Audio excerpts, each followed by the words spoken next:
Y bien, ya estamos con otro invitado en Iquique al Día. Él es una persona que tiene que ver con derechos humanos, se llama Santiago Mena.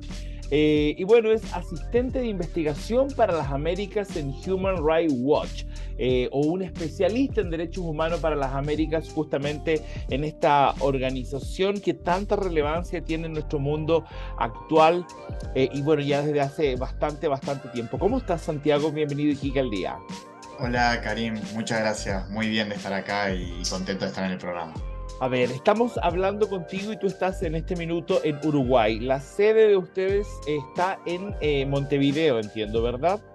La sede de Human Rights Watch está en Estados Unidos y tiene oficinas en todo el mundo. Acá en Latinoamérica tenemos en Sao Paulo y yo estoy con otros colegas en Montevideo. No oficina física, pero sí trabajando desde el hogar. Perfecto.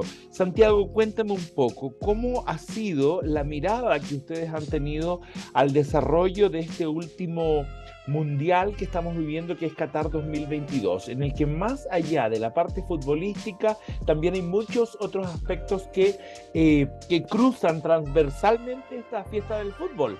Como el no respeto a muchos de los derechos humanos en este país árabe. Cuéntame un poco tu mirada. Sí, desde Human Rights Watch ya venimos monitoreando la situación de derechos humanos en Qatar desde antes que la FIFA le diera los derechos para ser anfitrión en el 2010. Y en ese monitoreo de los derechos humanos hemos identificado abusos sobre distintos grupos y la situación de derechos humanos en general en Qatar. Uno de estos grupos vulnerables que se da en Qatar es la cuestión de los trabajadores migrantes. Ya. Los trabajadores extranjeros representan más del 90% de la fuerza laboral catarí. Es una fuerza laboral que se compone de gente principalmente de los países del sur de Asia, como Nepal, la India, Wow. Bangladesh, y que hemos visto que en la construcción del Mundial, no solo de los estadios, sino también de lo que es la infraestructura asociada como hoteles, restaurantes, el aeropuerto, las cuestiones de los medios de comunicación, se dieron numerosos abusos contra estos trabajadores que incluyen la falta de pago de sus salarios, lesiones e incluso muertes que no han sido debidamente investigadas por las autoridades cataríes.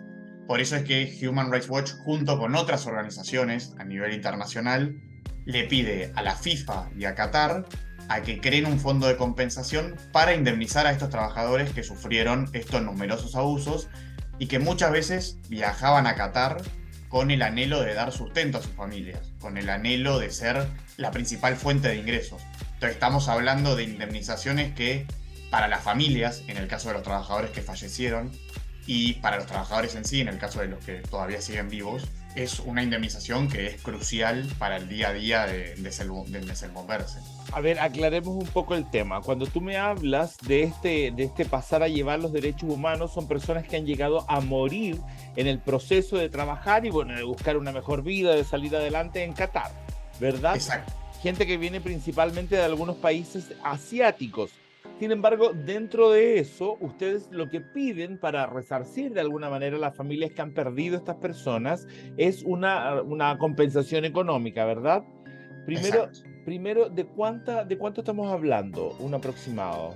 Mira, lo que nosotros estábamos diciendo es que como mínimo tiene que tener 460 millones de dólares, que es lo que la FIFA le da a todos los equipos participantes en concepto de premios. Entonces, Ya. que ese monto sea el equivalente a lo que la FIFA da en concepto de premios, que es muy lejano en términos menores, de lo que la FIFA se espera que reciba en concepto de ingresos por el Mundial, que se esperan 6 mil millones de dólares. Oye, Entonces estamos hablando de un monto que es mucho menor de lo que la FIFA va a recibir como ingreso.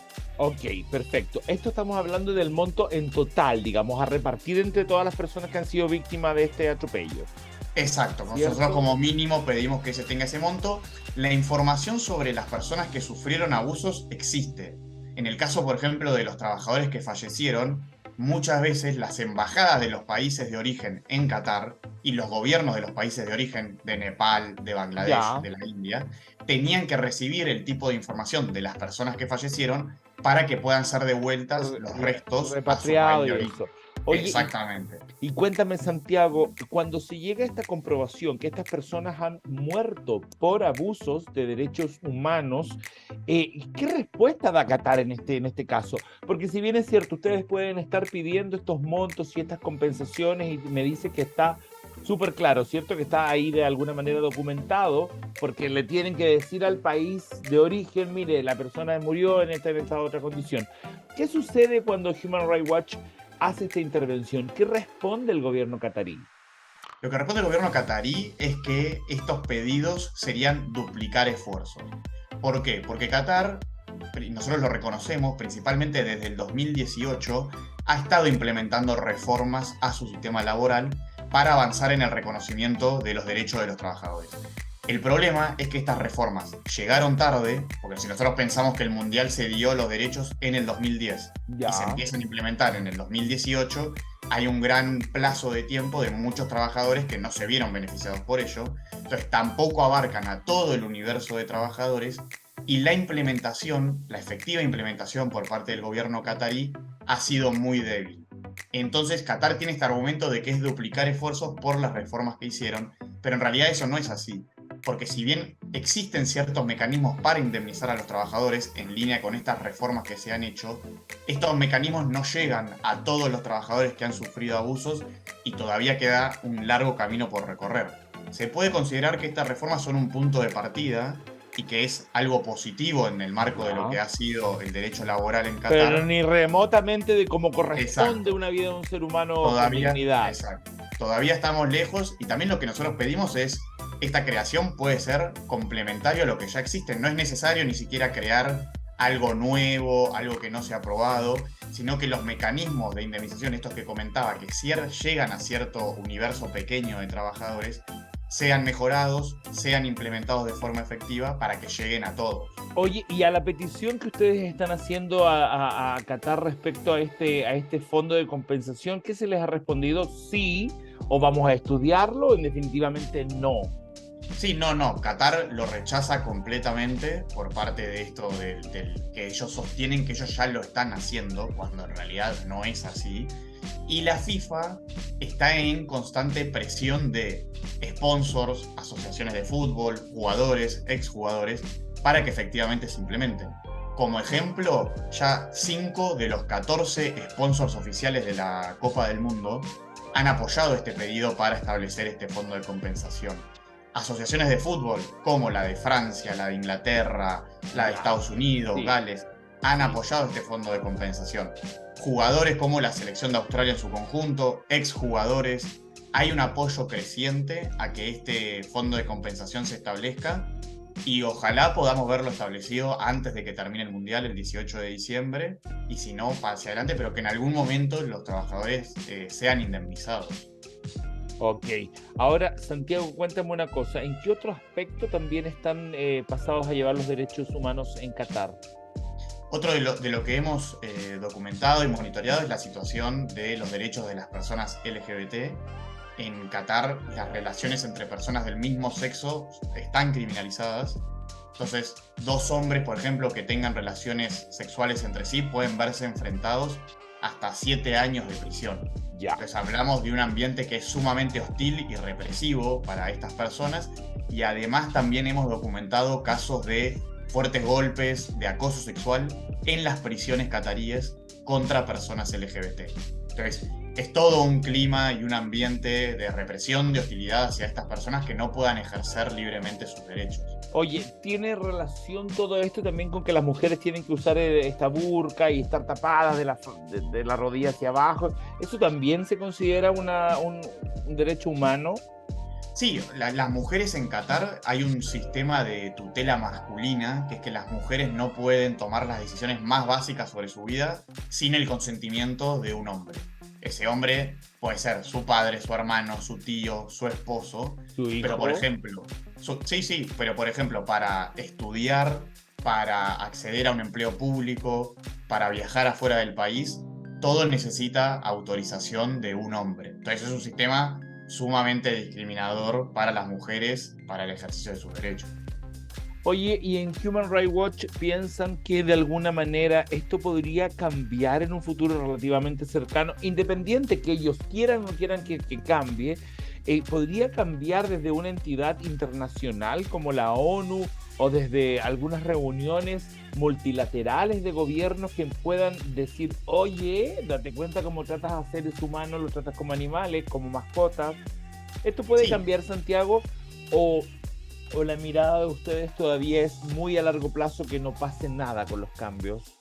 la presión de la comunidad internacional siempre es importante y esto a veces es un argumento que se usa de defenderse en las cuestiones culturales.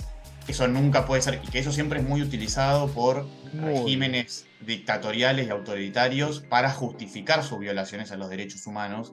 Eso nunca puede ser una excusa porque los derechos humanos son universales, son de todos, alcanzan a todas las personas. Entonces, los tenemos nosotros desde Chile, desde Uruguay, y los tienen los cataríes también en Qatar. Entonces es una defensa por la universalidad de los derechos humanos y este argumento de la FIFA y de Qatar de que durante el Mundial sí se van a respetar los derechos de las personas, sin importar su ideología, sin importar su orientación sexual, es un argumento que genera como un efecto de decir estas son cuestiones extranjeras, no son propias de Qatar, porque solo las voy a respetar en este espacio breve de tiempo cuando viene gente de afuera y después no. Entonces, eso es desconocer que obviamente hay personas LGBT en Qatar, hay mujeres por supuesto, y no se les están reconociendo sus derechos en el día a día.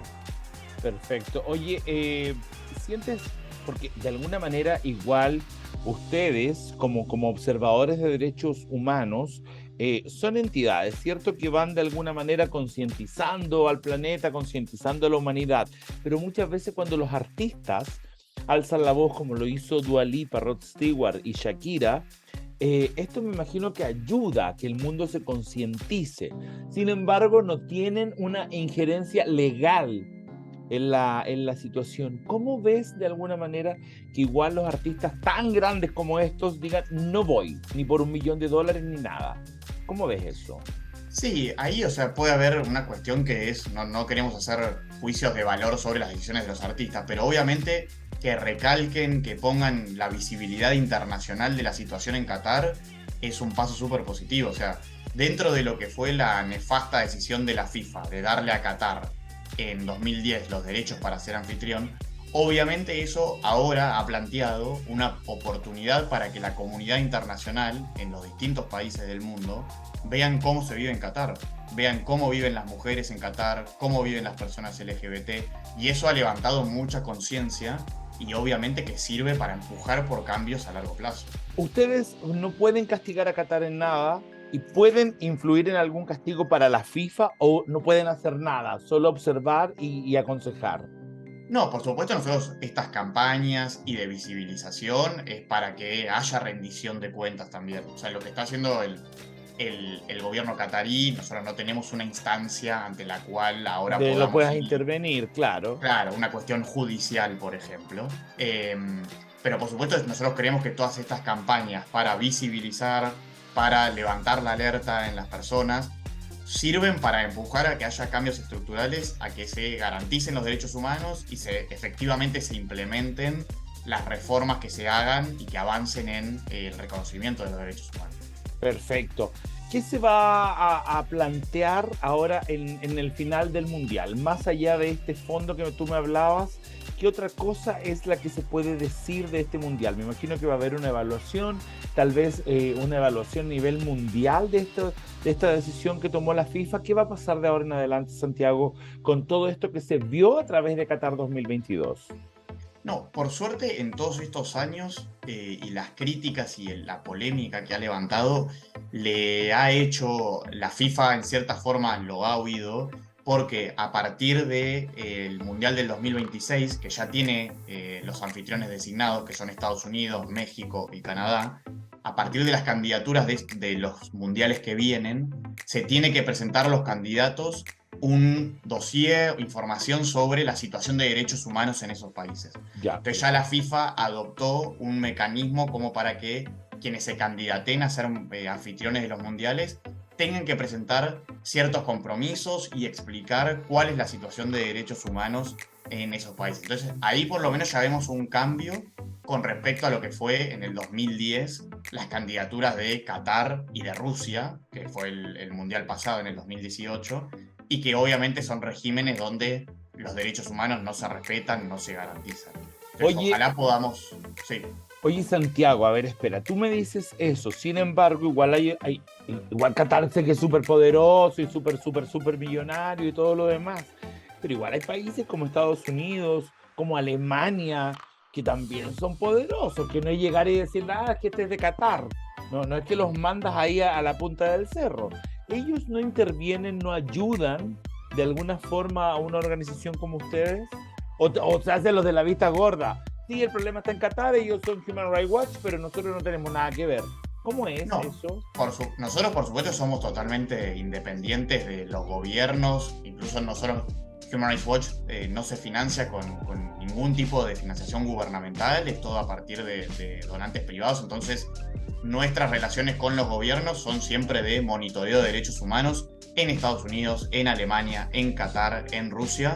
Nosotros monitoreamos la situación en más de 140 países. Entonces hay total independencia y no es que porque nosotros digamos tal cosa, esos gobiernos tienen que acompañar.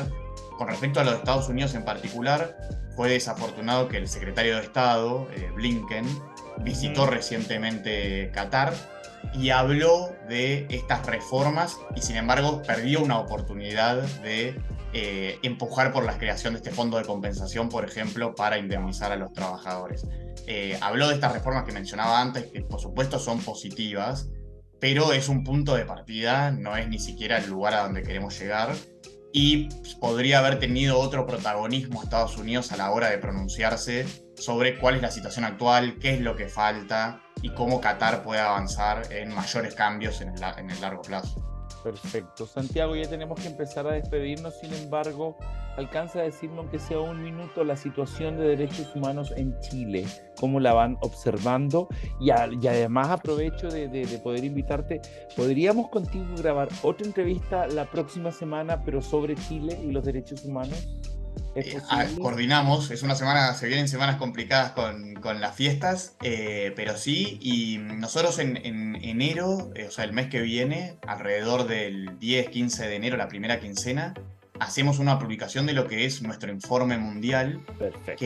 que son los capítulos en la gran mayoría de los países alrededor del mundo, incluido Chile, y ahí hacemos un raconto de lo que fueron los eventos de derechos humanos en el 2022 y qué falta, cómo viene, cuál es la situación. Entonces, por supuesto, eso también creo que es un insumo y podemos también hablar cuando eso salga, que es un capítulo particular específico sobre la situación de derechos humanos en Chile. Voy a estar súper pendiente y te voy a estar llamando, Santiago. Que estés Perfecto. muy bien, gracias por tu ayuda, gracias por participar en el programa y bueno, esperamos verte dentro de un par de semanas más para que conversemos cómo está Chile en ese aspecto. Que estés muy bien, Santiago, gracias. Gracias, Karim. Un abrazo, un placer. Un abrazo para ti igual. Y ustedes no se vayan, yo voy a un pequeño corte, no cambie el canal, no haga nada. Hágase un cafecito, un juguito, pero yo sigo aquí. No se vayan.